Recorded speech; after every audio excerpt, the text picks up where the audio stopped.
morning mga sir. Ayan, convert na natin siya sa sa 5 lugs.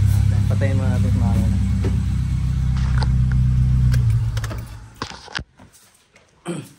Ayan, na-convert na natin siya sa sa 5 lugs. Bali mas malaki tong disc ng ng CRV. Tapos yung kanyang knuckle tsaka spindle.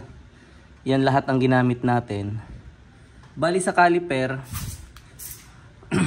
yung tornilyuhan kasi ng netong caliper, iba siya sa dimension. So bali para hindi na ako mag-convert nung sa handbrake kasi yung sa CRV drum brake pa yung niya, yung brake handbrake niya. So ang ginamit ko yung caliper ng dimension, ito yung sa loob. Ito, caliper to ng dimension, ito. Tapos etong panglabas, pang CRV to. Yun ang ginamit ko para hindi na ako magbutas o kaya palakihan yung butas nung yung knuckle niya. So pinaghalo ko na lang yung caliper. So ito CRV, tapos ito dimension. Yan, pinaghalo ko na lang siya para hindi na tayo mahirapan mag-convert. Kasi yung sa dimension, ayan, kung makikita nyo, naka-cable type pa yung sa caliper niya na mismo yung handbrake.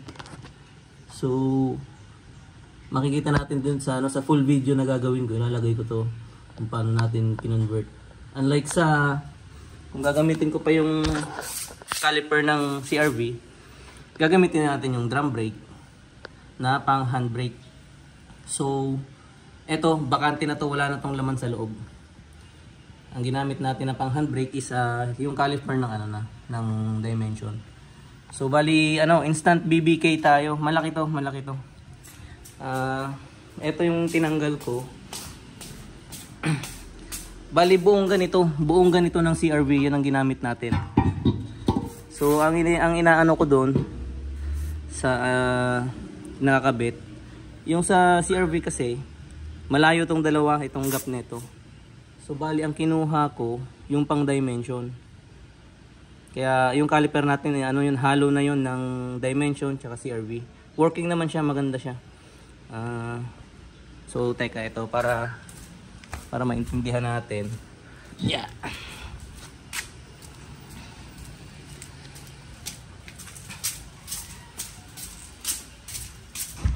Yeah. So ito yung mga hindi ko na nagamit. Ito sa CRV kasi ito yung sa loob ng ng disc brake. So hindi na natin yung ginamit kasi mahirapan pa tayo mag-convert. Bali ito yung sa dimension, hindi na natin nagamit siya kasi dito siya mag-fit. Yan. So pinaghalo ko na lang yung caliper ng CRV. Ito sa CRV to. Pinaghalo ko na lang siya. Nakadugtong yan dyan, no. Ganito. Yan. Paano nga ba to? Yan. So nakaganyan yan sa loob. Ganyan ang itsura niyan. Etong bolt. Dito to na bolt. So pinaghalo ko na lang kasi ito wala. Separate pa ang handbrake niya. Separate pa yung handbrake niya. Kaya pinaghalo ko na lang, at least hindi na tayo mahirapan sa pag-convert. Tapos yung yung ABS sensor, pinutol ko na lang din. Ginamit ko yung pang CRV. Ito pang dimension kasi dito to. Yan, so ganyan siya. Iba yung panaksak ng CRV. So yun yung natin ngayon nasa pag-convert natin ng likod. Bali buong itong assembly, yun ang ginamit ko sa CRV. Kaya medyo madali na lang. May konting adjustment dito, parte akong ginawa sa trailing arm ng dimension para mag-fit kasi kung gagamitin yung pang CRV, siya, medyo nakalabas yung gulong. So may kinostomize na ako ng konti doon. Inusog ko lang yung tornilyuhan. Safe naman yun. So ayan. buo na yung ano natin, buo na, tapos na yung project natin. Pakita ko rin yung ginawa ko sa hood, ay sa ano, sa loob ng hood.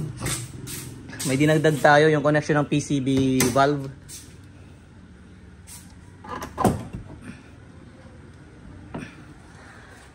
So eto, pang motor na lang tong ginawa ko. Yung sa brake hose ng motor. Yan, yun na lang ginawa ko dito. Dinirect kinonekta ko sa PCB valve.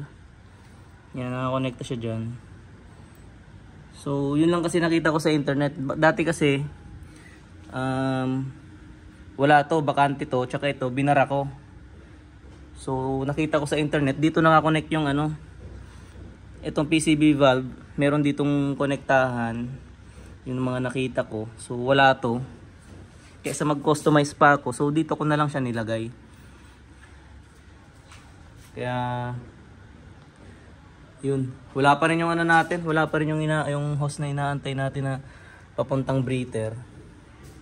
Anyway, yung ano, yung leak pala naayos na natin. Nilagyan ko na lang ng silicone. Ayan, may bubbles.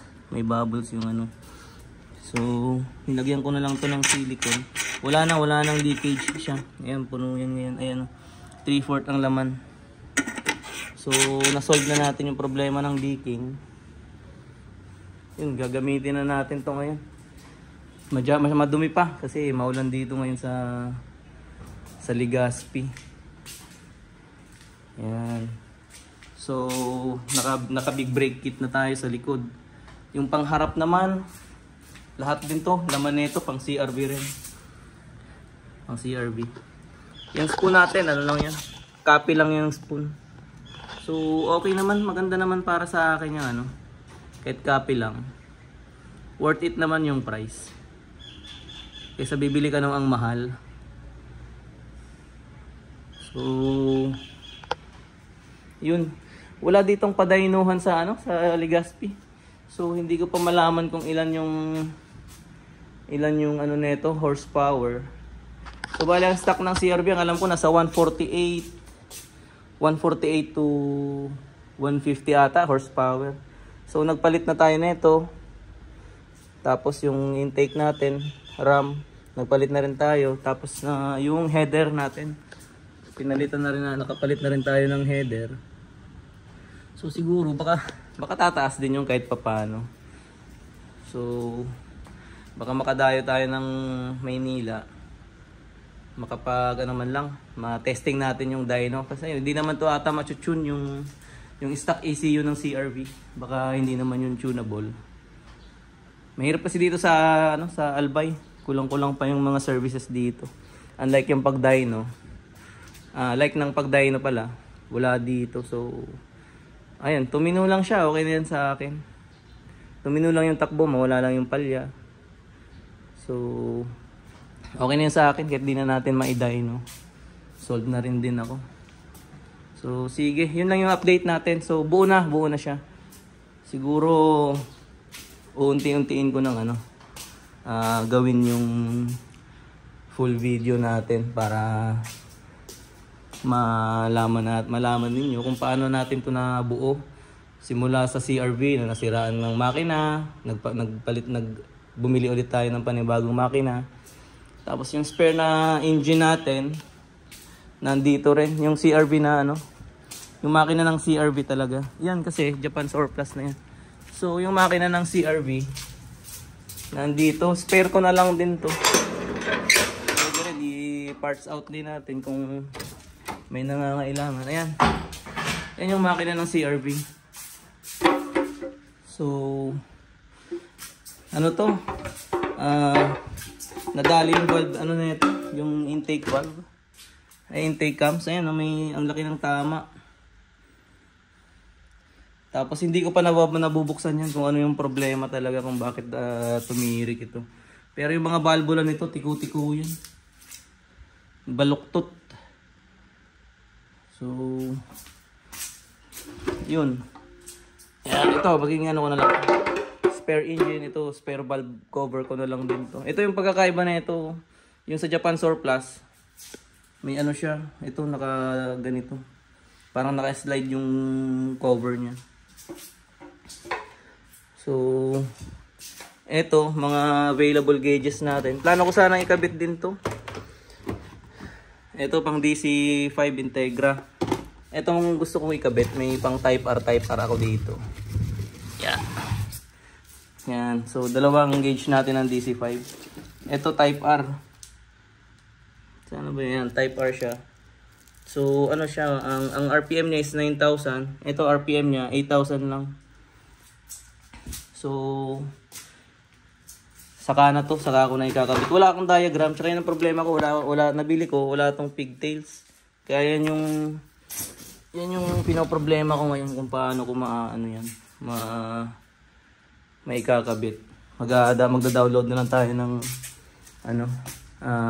wiring diagrams niya. Kasi ito, yung tinanggal din pala natin sa front. So, yan.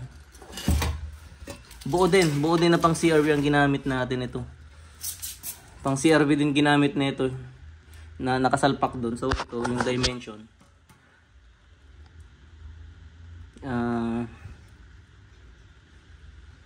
Yung pangharap, so walang adjustment na ginawa.